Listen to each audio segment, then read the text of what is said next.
Kemudian Bapak Ibu yang dimuliakan Allah Subhanahu wa taala, inilah yang menjadi alasan Imam Nawawi itu tahan menulis, tahan belajar, tahan mengajar, tahan menyebarluaskan ilmu pengetahuan yang ia punya kepada orang-orang yang ada di sekelilingnya. Tahan, kenapa? Sikit tidurnya, sikit makannya. Kita kebalikannya, sikit-sikit tidur, sikit-sikit makan.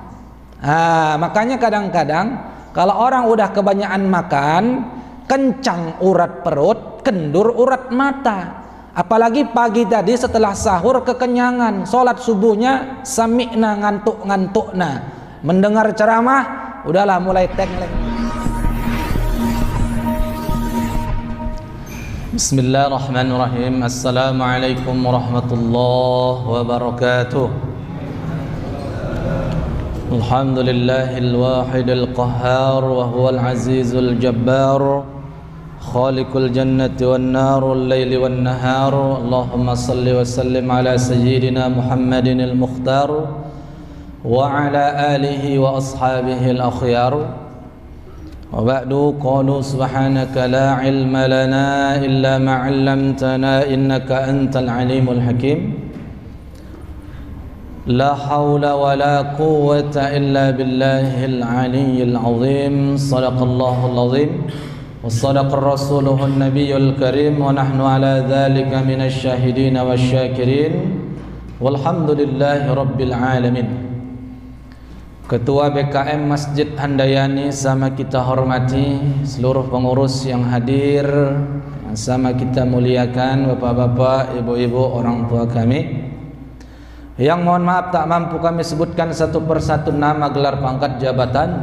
InsyaAllah kita semua yang berhadir di masjid ini senantiasa dalam lindungan Allah Subhanahu wa ta'ala. Amin ya rabbal alamin.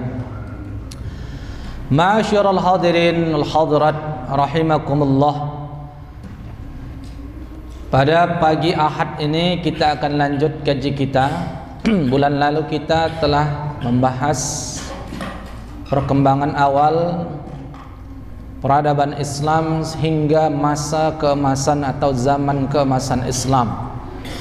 Hari ini masih ada kelanjutan dari episode sebelumnya. Maka Bapak Ibu yang dimuliakan Allah, cuman untuk pagi Ahad ini saya menyampaikan agak tekstual. Jadi nanti kalau agak monoton, ibu-ibu jangan lari dari masjid nih. Ya Bu, agak monoton tidak apa-apa. Meskipun begitu, ini yang ingin saya sampaikan adalah berangkat dari buku yang saya tulis sendiri. Judul bukunya Tapak Tilas Peradaban Islam, Mengerti Masa Lalu, Siap untuk Masa Depan. Kita membahas tentang zaman keemasan Islam. Bapak Ibu yang dimuliakan Allah Subhanahu wa taala, sebelumnya mari kita bersyukur kepada Allah Subhanahu wa taala. Kemudian berselawat kepada Rasulullah Muhammad sallallahu alaihi wasallam. Mudah-mudahan kita semua yang berhadir di masjid ini insyaallah termasuk orang-orang yang akan mendapat syafaat di yaumil akhir kelak. Amin ya rabbal alamin. Bapak dan Ibu hadirin wal hadirat yang dimuliakan Allah Subhanahu wa taala, terkait dengan zaman keemasan Islam ada 4 aspek yang menjadi tinjauannya. Pertama aspek keagamaan, yang kedua aspek politik, yang ketiga aspek sosial kemasyarakatan ekonomi, dan yang keempat adalah aspek ilmu pengetahuan dan teknologi. Jadi 4 tinjauan inilah yang akan saya jelaskan secara singkat. Ini pukul 5:40. Mudah-mudahan saya nggak panjang-panjang. Asal sudah saya tengok nanti ibu-ibu tuh ngantuk nguap-nguap, langsung saya tutup, nggak usah panjang-panjang lagi. Bapak Ibu hadirin wa hadirat yang dimuliakan Allah Subhanahu wa taala. Dalam aspek keagamaan, titik nol peradaban Islam adalah saat Nabi Muhammad sallallahu alaihi wasallam mendapat kehormatan menjadi utusan Allah Subhanahu wa taala. Tentu ini bukan tanpa alasan Bapak Ibu. Mengapa Nabi Muhammad sallallahu alaihi wasallam yang dipilih oleh Allah itu telah menjadi ketentuan dan ketetapan Allah Subhanahu wa taala, maka selesai urusannya. Persoalannya kemudian bagaimana perkembangan agama, perkembangan ajaran Islam itu disebarluaskan oleh Nabi Muhammad sallallahu alaihi wasallam. Maka Bapak Ibu yang dimuliakan Allah, akumulasi dari ajaran yang disebarkan, yang didakwahkan oleh Rasulullah itu kurang lebih selama 23 tahun. Jadi selama Nabi diangkat menjadi utusan Allah di usia yang ke-40 tahun hingga meninggalnya, itulah akumulasi dari perkembangan ajaran Islam awal. Selanjutnya Bapak Ibu yang dimuliakan Allah, perkembangan ajaran itu dilanjutkan oleh Khalifah Rashidah, dari mulai Abu Bakar Siddiq, kemudian Umar bin Khattab, kemudian Utsman bin Affan, kemudian Ali bin Abi Thalib, yang udah kita jelaskan pada bulan yang lalu, meskipun tak secara detail, namun paling tidak ini menjadi awal daripada perkembangan ajaran Islam itu sendiri. Bapak Ibu hadirin wal hadirat, secara signifikan perkembangan ajaran Islam itu dimulai ketika berkembangnya ilmu agama. Meskipun peletakannya itu sejak masa Rasulullah SAW, tetapi perkembangan ajarannya itu dilanjutkan oleh para ulama salafus saleh, ulama-ulama terdahulu. Contohnya, perkembangan ajaran itu dalam bentuk perkembangan ilmu pengetahuan. Yang pertama, perkembangan ulumul Quran. Bapak Ibu yang dimuliakan Allah Subhanahu wa taala, ulumul Quran ini adalah kumpulan atau rumpun ilmu yang mengkaji tentang Al-Quran dan berbagai seginya. Itu Bu ya. Ulumul Quran adalah kumpulan atau rumpun ilmu yang mengkaji tentang Al-Quran dari berbagai seginya. Di antara cabang dari ilmu yang termasuk dalam ulumul Quran ini diantaranya adalah qiraat Al-Quran, rasam Al-Quran, asbabun nuzul, nasikh wa mansukh, tafsir Al-Quran dan tajwid. Dan cabang-cabang ilmu ini Bapak Ibu, inilah yang membantu umat Islam memahami nilai-nilai daripada ajaran Islam itu sendiri. Selanjutnya, di antara ulama yang masyhur membidani atau membidangi ajaran ulumul Quran ini, di antaranya adalah kajian ulumul Quran oleh Muhammad ibnu Abdullah Az-Zarkasi, wafatnya tahun 794 Hijrah atau pada tahun 1392 Masehi. Di antara karyanya yang monumental itu berjudul Al-Burhan fi Ulumil Quran, bukti tentang ulumul Quran. Kemudian ada lagi nama ulama Jalaluddin As-Suyuti, wafat tahun 911 Hijrah, dengan karyanya yang berjudul Al-Itqan fi Ulumil Quran, kesempurnaan dalam ulumul Quran. Selanjutnya Bapak Ibu, dalam perkembangan ulumul Quran ini ada cabang ilmu yang paling besar khazanahnya dalam bidang tafsir Al-Quran.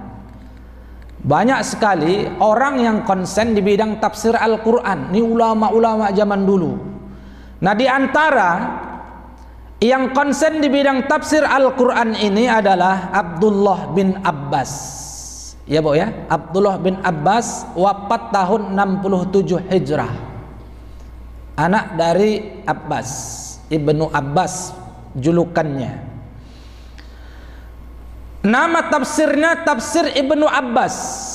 Kemudian diikuti pada masa selanjutnya ada tafsir yang terkenal dari Ibnu Ziyad Al-Farra, namanya Ma'ani Al-Quran, makna-makna Al-Quran. Ada Ibnu Jarir At-Tabari yang wafat tahun 223 Hijrah, Judul kitab yang dia tulis Jami'al Bayan Anit Ta'wilil Quran. Ya, Bapak Ibu, Ibnu Jarir At-Tabari menulis buku atau kitab yang berjudul Jami'ul Bayan Anit Ta'wilil Quran, yang maknanya kumpulan penjelasan tentang penafsiran Al-Quran. Ada juga Imam Nasiruddin Al-Baydawi yang wafat 685. Beliau menulis buku yang berjudul Anwarut Tanzil wa Asrarut Ta'wil, sinar pewahyuan dan rahasia penafsiran. Dan banyak lagi kitab-kitab tafsir yang ditulis oleh para ulama. Ya, termasuk ulama Indonesia pun banyak menulis kitab tafsir ya Bu ya. Kalau di Indonesia itu ada Profesor Dr. Hamka Haji Abdul Karim Malik Amrullah. Buya Hamka menulis tafsir Al-Azhar. Muhammad Quraisy Shihab profesor menulis tafsir Al-Misbah. Kemudian di Binjai pun ada ulama yang menulis kitab tafsir. Namanya Syekh Abdul Halim Hasan. Beliau menulis tafsir Al-Quranul Karim, tafsir ulama 3 serangkai. Saya punya kitabnya kurang lebih ada 6 jilid, belum selesai penafsirannya. Tetapi kalau dilihat dari tulisannya, itu menggambarkan betapa beliau berserta dengan Zainal Arifin Abbas dan Abdurrahim Haitami itu adalah orang yang cerdas. Tapi kita semua berharap Bapak Ibu, di Binjai ini akan lahir ulama-ulama yang cerdas, yang banyak menulis buku. Nampaknya kalau dari kampung kita nih Handayani, dengan semangat yang ditunjukkan BKM yang masih muda-muda, ini insya Allah akan lahir ulama dari BTN Handayani, insya Allah. Amin ya Rabbal Alamin. Di sini ada kader ulama ya, si Fadlur Rahman, ini mahasiswa saya di PTKU. Kebetulan saya juga mengajar di PTKU, bidangnya sejarah peradaban Islam. Ini yang saya sampaikan kepada Bapak Ibu, belum saya sampaikan sama beliau. Barangkali ini sesuatu yang baru juga untuk kita semuanya.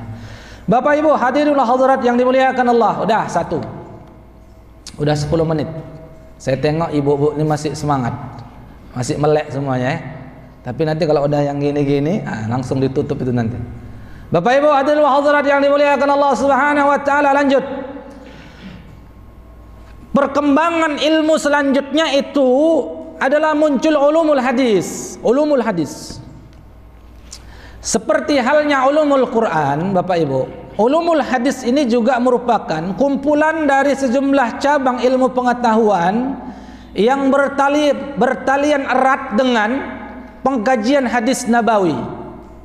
Nah, di antara banyak yang terkait dengan ulumul hadis ini ada ilmu asbabul wurud ya, naqd al hadis, jarhu wa ta'dil, rijalul hadis, dan seterusnya. Di antara beberapa ulama yang mengkaji hadis ini terkenal dengan kitab yang 6, Kutubus Sittah. Kutubus Sittah ini yang pertama itu Sahih Bukhari. Sahih Bukhari ini ditulis oleh Imam Muhammad bin Ismail Al-Bukhari, wafat tahun 256 Hijrah. Kemudian ada kitab Sahih Muslim. Sahih Muslim ini dikarang oleh Imam Abu Hussein Muslim ibnu Al-Hajjaj, wafat tahun 261.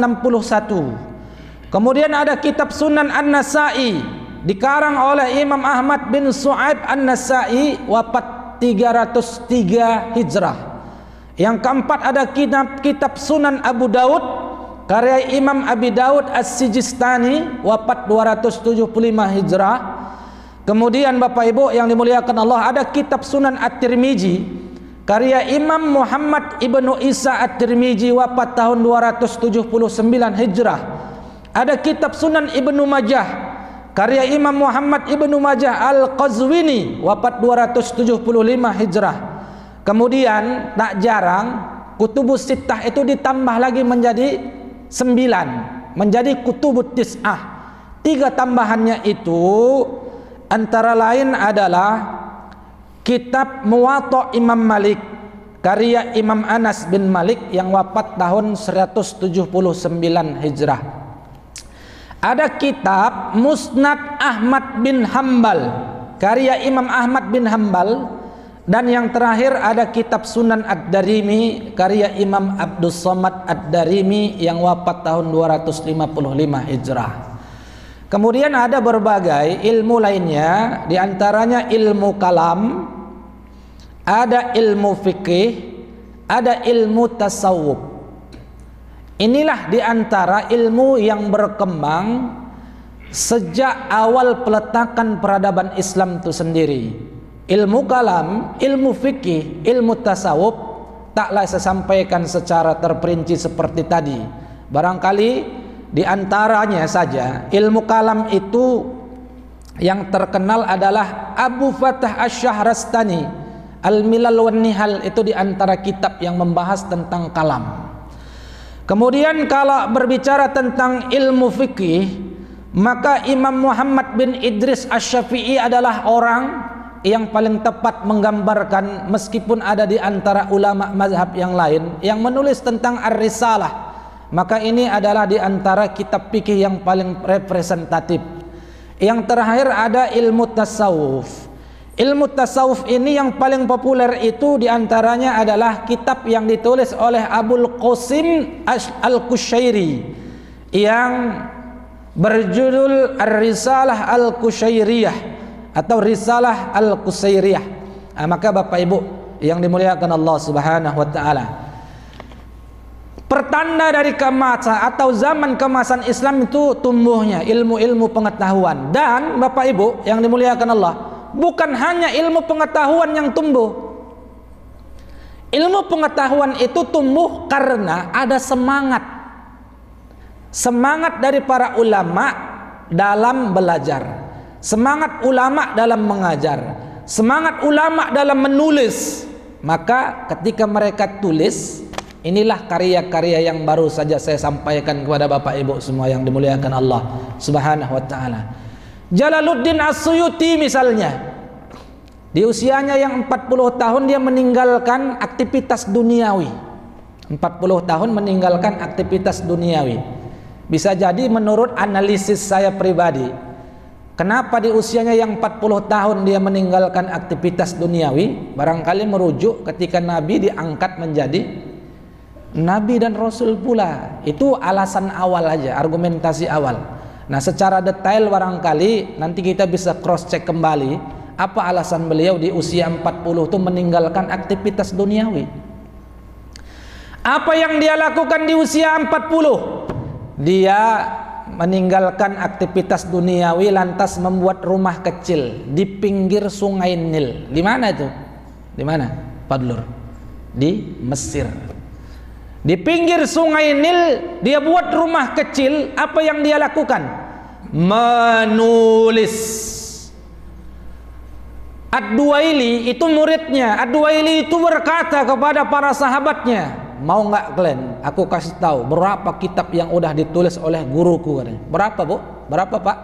Banyak. Khamsumi'ah juz.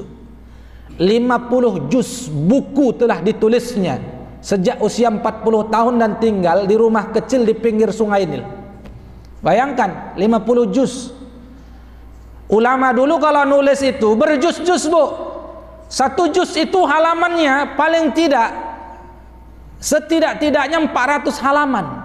Bayangkan, itu 500 juz dia tulis. Banyak nggak kira-kira tuh, Bu? Banyak. Jadi Bapak Ibu yang dimuliakan Allah Subhanahu wa taala, Bang Ahyar bisa dicontoh Jalaluddin As-Suyuti. Nanti usia 40 bikin rumah di pinggir Sungai Bingi, tulis buku, gitu. Jangan.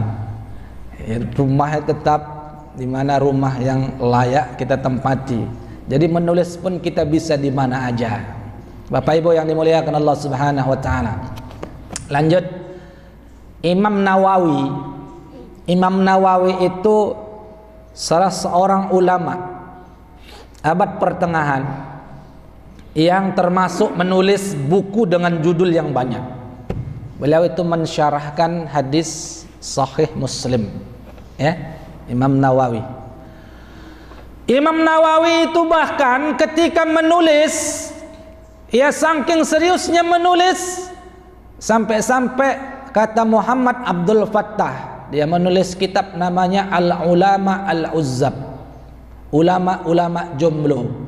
Karena memang dalam riwayatnya Imam Nawawi itu, Bapak Ibu, dia tak menikah hingga meninggalnya. Kenapa? Karena mampu menahan syahwat, sibuk dengan belajar, mengajar dan menulis. Lagi pula didukung ketika itu perempuan-perempuan yang nampak itu hanya matanya aja, anggota badannya semuanya tertutup.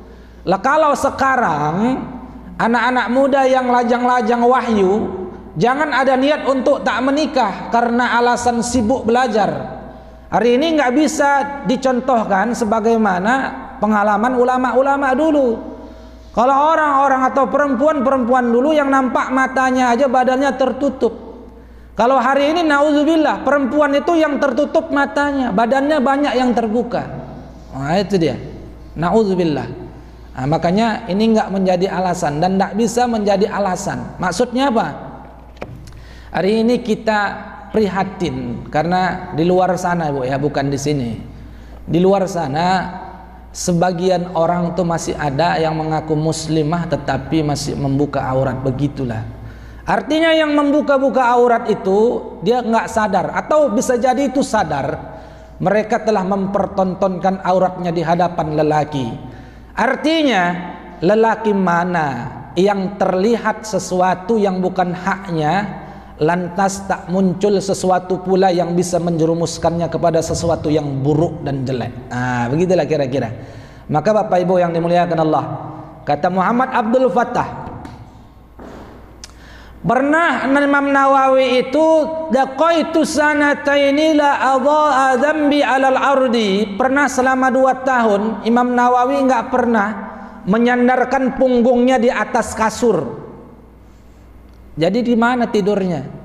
Jadi kalau tidur dia, Bu, idza ghalabatin naum astanidu ala kutubi lahzata. Dia nulis, kalau aku capek, aku sandarkan aja ini kepalaku ke atas apa yang kutulis. Nah, udah gitu aja, Bu, istirahatnya. Berapa tahun? 2 tahun. Kita sanggup nggak kira-kira kalau seperti itu? Saya rasa nggak sanggup, Bapak Ibu yang dimuliakan Allah. 2 tahun dia tidurnya hanya menyandar keningnya ini di atas buku yang dia tulis, nggak pernah disandarkannya punggungnya ini ke atas kasur. Betapa nikmatnya orang yang bisa tidur, ya kan, membaringkan badan di atas kasur ketika lelah-lelahnya. Tapi tidak untuk Imam Nawawi. Maka Bapak Ibu yang dimuliakan Allah Subhanahu wa ta'ala, bagaimana makannya? Makannya pun sikit. Wa kana ya'kulu ba'dal isya al-akhirah. Dia makan itu biasanya malam, ba'da isya yang akhir.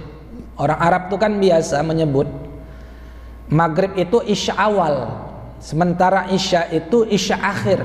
Maka dia makan setelah isya yang akhir. Pun itu nggak banyak, sedikit aja. Kemudian Bapak Ibu yang dimuliakan Allah Subhanahu wa ta'ala, inilah yang menjadi alasan Imam Nawawi itu tahan menulis, tahan belajar, tahan mengajar, tahan menyebarluaskan ilmu pengetahuan yang ia punya kepada orang-orang yang ada di sekelilingnya. Tahan, kenapa? Sikit tidurnya, sikit makannya. Kita kebalikannya, sikit-sikit tidur, sikit-sikit makan. Makanya kadang-kadang kalau orang udah kebanyakan makan, kencang urat perut, kendur urat mata. Apalagi pagi tadi setelah sahur kekenyangan, sholat subuhnya sami'na ngantuk-ngantukna, mendengar ceramah udahlah mulai tengleng lah itu. Maka Bapak Ibu yang dimuliakan Allah Subhanahu wa ta'ala, tapi tak apa-apa ibu-ibu bapak-bapak, meskipun ibu-ibu bapak-bapak pagi ini barangkali lelah, capek, ngantuk, saya yakin Allah telah menyiapkan tempat yang mulia untuk ibu, ganjaran pahala yang sangat luar biasa nilainya di sisi Allah Subhanahu wa taala. Orang yang tidur mendengarkan ceramah itu tanda dia mendapatkan hidayah dari Allah Subhanahu wa taala. Gitulah kira-kira, Bu ya. Alhamdulillah bapak-bapak ini ada sandarannya. Ibu-ibu enggak ada sandarannya. Biasa kalau udah ada sandarannya itu posisinya PW. Ya kan? Posisi wena. Udah bersandar, disandarkan punggungnya sambil tunduk. Tunduknya ngapain? Awak pikir khusyuk juga dengarkan ceramah, rupanya tidur. Maka Bapak Ibu yang dimuliakan Allah Subhanahu wa taala. Kalau ibu-ibu kan tak bersandar. Kalau tak bersandar itu potensi meleknya lebih besar dibandingkan orang yang bersandar. Kalau udah bersandar, udahlah. Inilah luar biasanya jamaah kita Bapak Ibu yang dimuliakan Allah Subhanahu wa taala. Kalau ada pengajian pasti dicari posisi yang paling aman. Nah, ketika udah dalam posisi yang aman, maka zona itu selama sebulan ini akan terus menjadi tempat yang paling menarik baginya. Kenapa? Enak tidur. Nah, gitu Bapak Ibu yang dimuliakan Allah Subhanahu wa taala. Bapak Ibu hadirin wa hadirat yang dimuliakan Allah Subhanahu wa taala. Semangat belajar juga dilakukan oleh salah satu di antara ulama mazhab. Siapa namanya? Imam Syafi'i. Imam Syafi'i itu luar biasa belajarnya, Bu. Dia pergi ke Mekah. Sampai di Mekah dia belajar sama ulama namanya Ibnu Uyainah, belajar hadis. Udah tamat khatam dia belajar hadis kepada Ibnu Uyainah di Mekah. Pergi dia ke Madinah.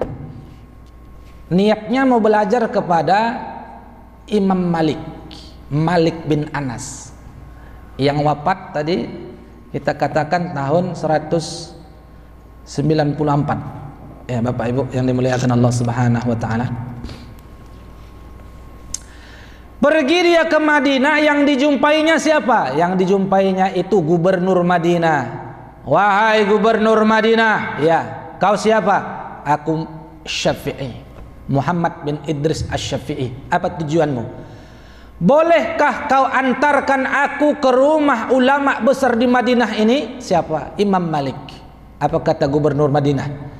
Sekiranya kau suruh aku untuk memindahkan gunung Uhud itu lebih aku sukai dibandingkan untuk bertemu dengan Imam Malik.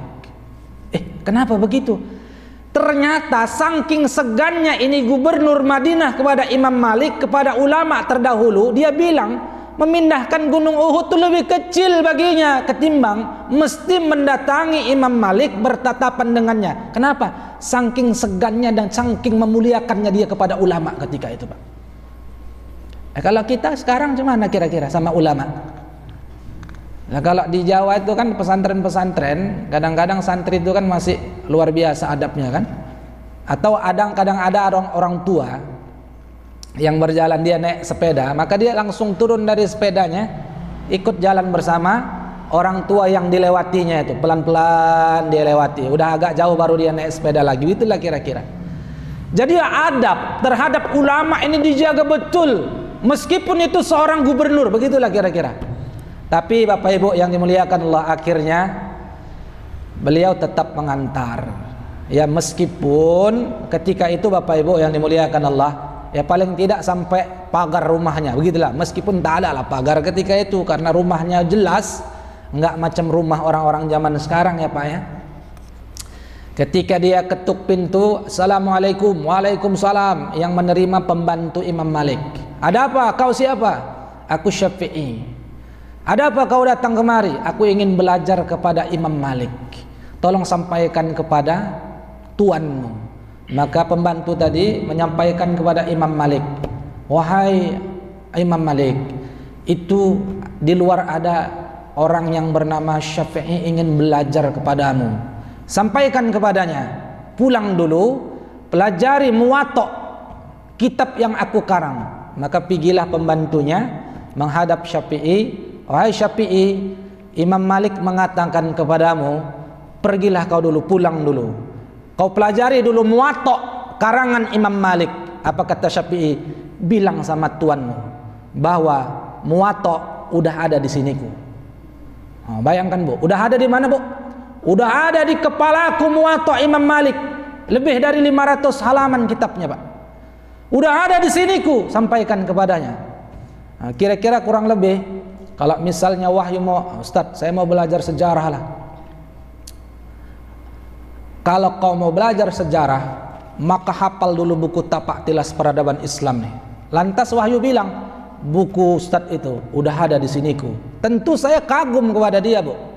Kagum kepada wahyu misalnya kan. Nah, jadi Bapak Ibu yang dimuliakan Allah, begitulah adab atau tradisi ulama terdahulu kalau mau belajar. Itu bukan hanya sekadar membaca, tapi menghafal. Saya, buku yang saya tulis pun tak hafal saya, Bu. Maka saya bawa buku ini. Maka Bapak Ibu yang dimuliakan Allah Subhanahu wa taala. Maka Bapak Ibu yang dimuliakan Allah Subhanahu wa taala. Akhirnya belajarlah Imam Syafi'i kepada Imam Malik. Apa kata Imam Malik? Ai Syafi'i, kurasa udah semuanya kusampaikan kepadamu ilmu yang ada padaku. Udah habis semuanya. Dan kau tuh ternyata lebih hebat daripada aku. Maka carilah guru yang lain, tempat belajar yang lain. Begitu guru pada masa itu Bapak Ibu yang dimuliakan Allah. Ketika ilmunya udah habis semua disampaikan kepada muridnya, disuruhnya muridnya itu untuk mencari guru yang lain. Kalau guru sekarang tuh bagaimana, Bu? Kau jangan belajar sama yang lain kau ya. Itu yang lain tuh bodoh semua itu, nggak tahu apa-apa tuh. Kau belajar sama aku aja. Ada seperti itu guru, Bu. Kalau zaman sekarang tuh ada. Nggak boleh muridnya belajar sama yang lain. Itu ternyata tradisi yang sangat kolot. Meskipun ini udah pernah dilakukan oleh ulama-ulama klasik terdahulu, tapi mereka nggak melakukan hal-hal yang justru itu bertentangan dengan fitrah manusia. Ya kalau memang udah habis ilmunya, masa mau dipaksakan sesuatu yang pernah diajarkan itu diulangi ulang kembali. Maka Bapak Ibu yang dimuliakan Allah Subhanahu wa taala, jadi Bapak Ibu kalau misalnya Bapak Ibu itu adalah seorang guru, ibu rasa ilmu ibu udah habis, suruhlah dia pergi. Inilah tradisi yang dilakukan oleh ulama-ulama terdahulu. Apa namanya? Istilahnya itu rihlah ilmiah. Rihlah ilmiah pun meskipun itu murid yang memiliki keinginan atau motivasi untuk belajar kepada guru-guru, tapi guru-gurunya itu pun mendukung. Kalau gurunya kira-kira udah habis ilmunya, disuruhnya muridnya untuk belajar kepada guru-guru yang lain. Makanya Imam Ghazali itu, Bu, lahirnya di Tus, kecil-kecilnya di Fes, kemudian dia tingkat SD SMP-nya berada di Baghdad. Di Baghdad udah habis masanya tingkat aliyah, pergi dia ke Makkah, pergi ke Madinah belajar kepada ulama Makkah Madinah, balik lagi ke Baghdad, sampai di Baghdad dia menjadi rektor. Bayangkan jadi rektor. Kalau dulu namanya kan pimpinan, mudir ya, Madrasah Nizamiyah. Madrasah Nizamiyah Baghdad itu salah satu madrasah tingkat tinggi. Kalau kita ini perguruan tinggi yang didirikan oleh Nizamul Muluk.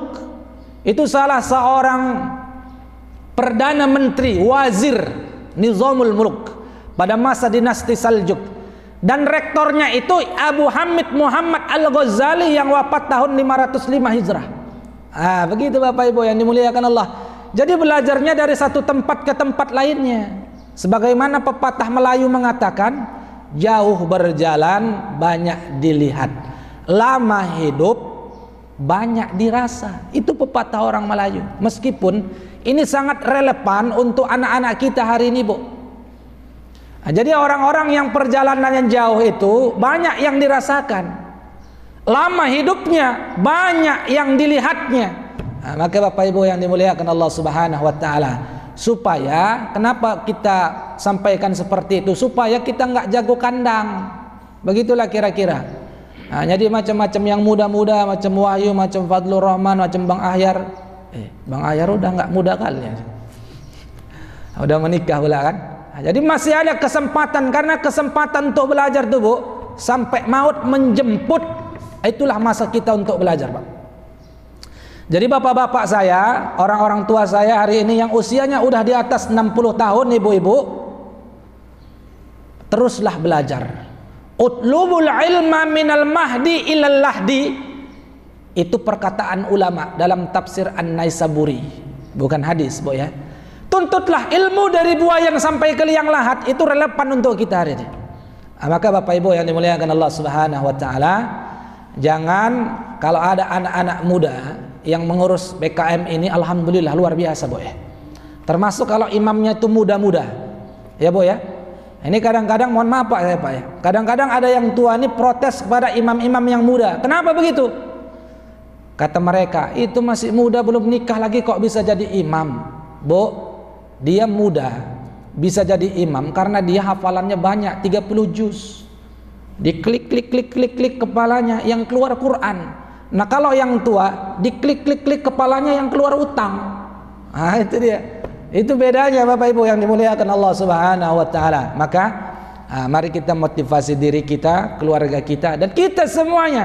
Mudah-mudahan ini zaman keemasan Islam yang terjadi pada masa dahulu, ini akan terjadi lagi pada saat sekarang ini. Mari kita motivasi diri kita, keluarga kita. Ini adalah salah satu aspek yang ingin saya sampaikan kepada kita semuanya. Udah jam 6 lewat 10 menit. Saya tengok ibu-ibu udah nengok ke arah langit karena udah terang. Nggak apa-apa bapak-bapak. Barangkali inilah yang bisa saya sampaikan pada kesempatan kali ini. Mudah-mudahan bermanfaat adanya. Dan ingat bahwa ini adalah bagian daripada motivasi kita untuk memahami sejarah Islam. Ini masih satu aspek, Bu ya. Dan aspek-aspek lainnya itu barangkali bulan depan akan saya sampaikan. Minggu depan atau Ahad depan itu barangkali masih ada kajian juga bersama saya. Cuman kita kolaborasikan materinya dengan materi lain supaya tak bosan. Ya, Bu ya. Supaya tak bosan kita mendengarkan sejarah terus. Meskipun sejarah itu penting, tapi enggak apa-apa, kita kolaborasikan dengan materi-materi lainnya. Wal afu minkum subhanakallahumma wa bihamdik asyhadu an la ilaha illa ant astaghfiruka wa atubu ilaik. Assalamualaikum warahmatullahi wabarakatuh.